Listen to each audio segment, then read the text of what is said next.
जंगल में बारिश का मौसम चल रहा था। नानू अपने प्यारे प्यारे बच्चों के साथ घोंसले में बैठी हुई थी। तभी जंगल में तेज हवाएं चलने लगती है। नानू का घोंसला उड़ जाता है। मम्मी, इस अचानक आए तूफान ने हमारा सारा घोंसला तोड़ दिया। अब हम कहाँ जाएंगे? बच्चों, तुम चिंता मत करो, मैं तुम्हें अभी मीनू मौसी के घर छोड़ आती हूँ। तुम्हारा घोंसला बन जाएगा, मैं तुम्हें वापस ले आऊंगी। नहीं मम्मी, हम आपकी मदद करेंगे घोंसला बनाने में। नहीं जाना हमें आपको छोड़कर। बच्चों, अभी तुम बहुत छोटे हो, बाहर इतनी सर्दी पड़ रही है। घोंसला मैं बना लूंगी, तब तक तुम मीनू मौसी के घर ही रहना। इतना कहकर रानू अपने बच्चों के साथ मीनू मौसी के घर दूसरे जंगल की ओर निकल पड़ती है। मीनू मौसी के घर पहुंच जाती है और उनके घर का दरवाजा खड़काती है। मौसी, ओ बुलबुल मौसी, जल्दी से दरवाजा खोलिए। रानू बहुत देर तक मीनू मौसी का इंतजार कर रही थी। तभी वहाँ पर बुलबुल चिड़िया आ जाती है। रानू, तुम यहाँ? क्या बताऊं बुलबुल बहन, तेज हवाओं में मेरा घोंसला तोड़ ही गया, लेकिन मीनू मौसी दरवाजा नहीं खोल रही।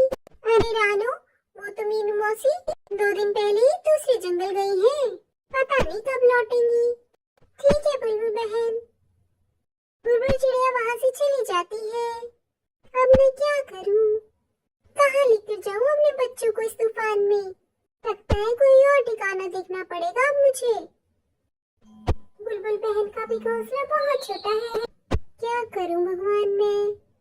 रानू अभी सोच ही रही होती है, तभी तेज बारिश शुरू हो जाती है। रानू अपने बच्चों को लेकर कालू के घर पहुंच जाती है। कोई है? आप सब कौन हो? क्यों आए हो मेरे घर? क्या चाहिए आपको? भैया जी, मैं रानू हूँ, मैं दूसरे जंगल से आई हूँ। इस बरसात के मौसम में क्या आप मुझे अंदर ले लेंगी? मेरे बच्चे बीमार हो जाएंगे। मैं बारिश रुकते ही अपने बच्चों को लेकर अपने जंगल की ओर लौट जाऊंगी। रुको चिड़िया, तुम्हें अंदर लेने से पहले मुझे अपनी पत्नी से पूछना होगा। कल्लू जी, इतनी तेज बारिश में कौन आ गया है बाहर? बाहर मीनू मौसी के रिश्तेदार आए हैं। मीनू मौसी तो दूसरे जंगल गई है, इसलिए वो चिड़िया अपने बच्चों के साथ हमारे घर आना चाहती है। अरे नहीं नहीं कल्लू जी, मैं नहीं दे सकती अपने घर में आश्रय किसी को भी। जाओ, आप इस चिड़िया को जाकर मना कर दो। अरे गौरी जी, सुन तो लीजिए, उस चिड़िया के पास गेहूं की बोरी है। अच्छा, रुको, मैं बात करती हूँ उस चिड़िया से। सुन रही चिड़िया, मैं अपने घर में किसी को भी मुफ्त में नहीं रहने देती। तुम्हें ये अनाज मुझे देना होगा। ठीक है कभी बहन, आप हमसे थोड़ा सा अनाज ले लो, लेकिन अपने घर में बना दे दो। ठीक है चिड़िया, चल मेरे साथ, तुझे तुम्हारा घर दिखा देती हूँ। तुम सब इस घोंसले में रह सकती हो, लेकिन मेरा घर गंदा और गीला नहीं होना चाहिए। बदले में रानू गौरी कवि को थोड़ा सा अनाज दे देती है। देखा कल्लू जी, ले आई मैं अनाज। अच्छा हुआ ये चिड़िया हमारे पास आई, हमें तो फ्री में अनाज मिल गया। दूसरी तरफ रानू चिड़िया के बच्चे सो गए थे, लेकिन रानू को नींद नहीं आ रही थी। जाने ये बारिश कब रुकेगी, कब मेरा नया घोंसला बनेगा। ऐसी ही रात बीत जाती है। रानू सुबह को देखती है, फिर से बारिश हो रही होती है। सुनो बच्चों, आज भी बरसात हो रही है, हमें इंतजार करना होगा। तभी गौरी आ जाती है। सुन रही चिड़िया, आज भी बरसात हो रही है, अगर तुम्हें आज भी मेरा घर चाहिए तो तुम्हें अनाज देना होगा। पर कभी बहन, हमने थोड़ा सा अनाज तो आपको दे दिया था। अगर मैं सारा अनाज आपको दूंगी तो मैं क्या खाऊंगी, वो सब मुझे नहीं पता। अगर तुम्हें इस घर में रहना है तो अनाज देना होगा। हम पे दया करो गौरी बहन, इतनी तेज बारिश में मैं अपने बच्चों को लेकर कहाँ जाऊँ? अरे तुम तो चिड़िया मेरे पीछे ही पड़ गई हो। या तो अनाज दो या घर से निकलो, मैंने कोई धर्मशाला नहीं खोल रखी। मुझे मेरा अनाज दो और तुम घर ले लो। चिड़िया अपना सारा अनाज गौरी कवि को दे दे देती है। गौरी अनाज लेकर चली जाती है। ये कवि तो बहुत चालाक है, जाने कब लौटूंगी मैं अपने जंगल। रात हो जाती है, अब बच्चे सो जाते हैं, लेकिन अगले दिन सुबह भी बारिश थमने का नाम नहीं ले रही थी। तभी गौरी रानू के सब बच्चे लेकर दरवाजे पर आ जाती है। सुन रही चिड़िया, या तो अनाज दे या घर से बाहर निकल। गौरी बहन, मैं कहाँ जाऊँ इतनी बरसात में, हम पे दया कीजिए। सुन रही चिड़िया, मुझे तेरी कोई बात नहीं सुननी, तुझे यहाँ से जाना पड़ेगा, या तो अनाज दे या घर खाली कर।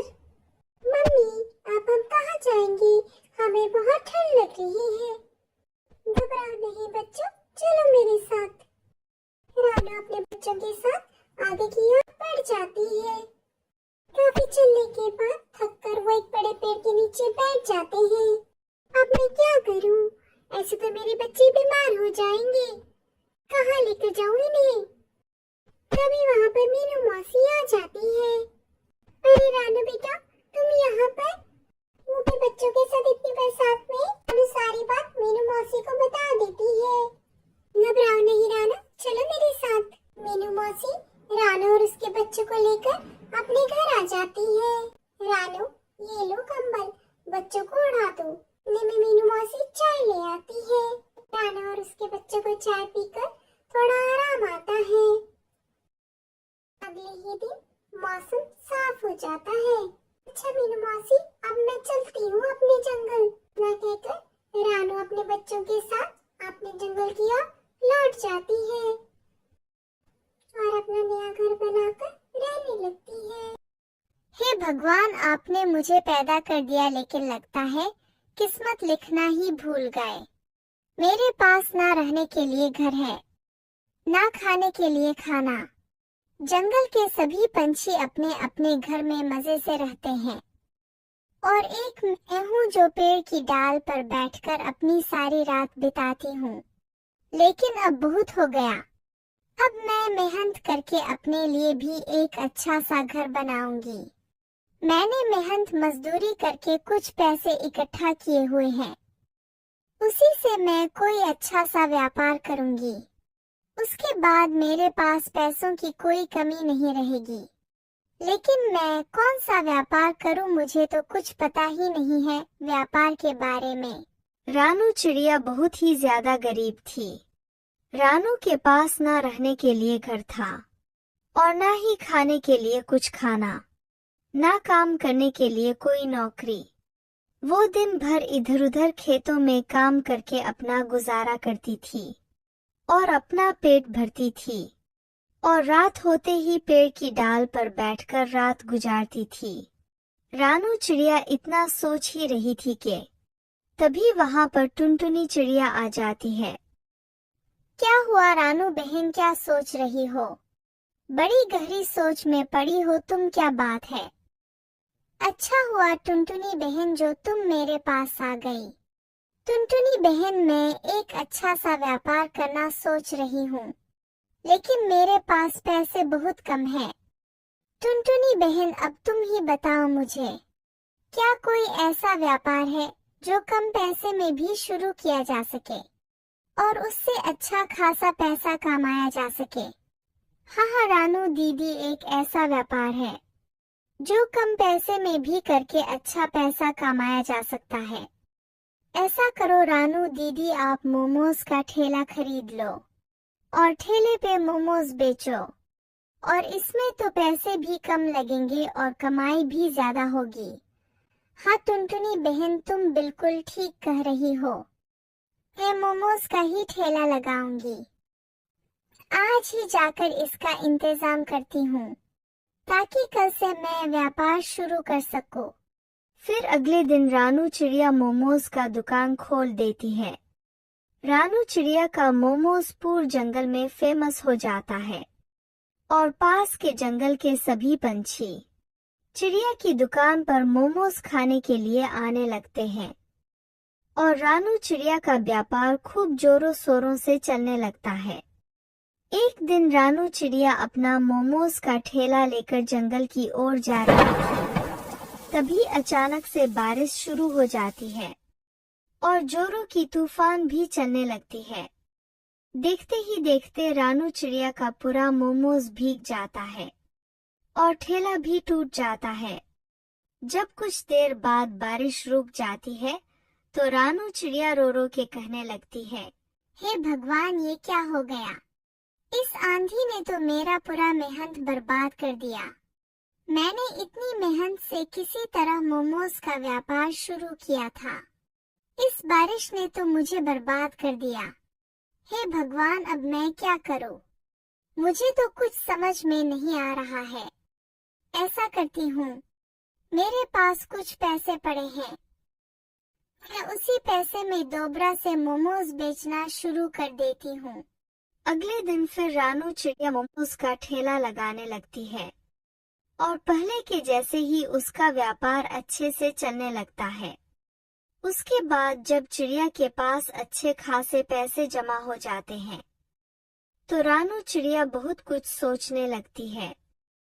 अरे, अब तो मेरे पास बहुत सारे पैसे आ गए हैं। इतने सारे पैसे से मैं अपने लिए एक अच्छा सा घर खरीद सकती हूँ। मैं कल ही जाकर एक अच्छा सा घर पता करके आती हूँ।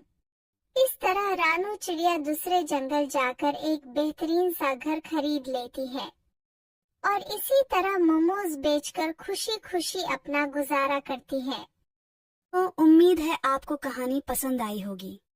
प्लीज सब्सक्राइब माय चैनल ऐसी और दिलचस्प कहानी देखने और सुनने के लिए।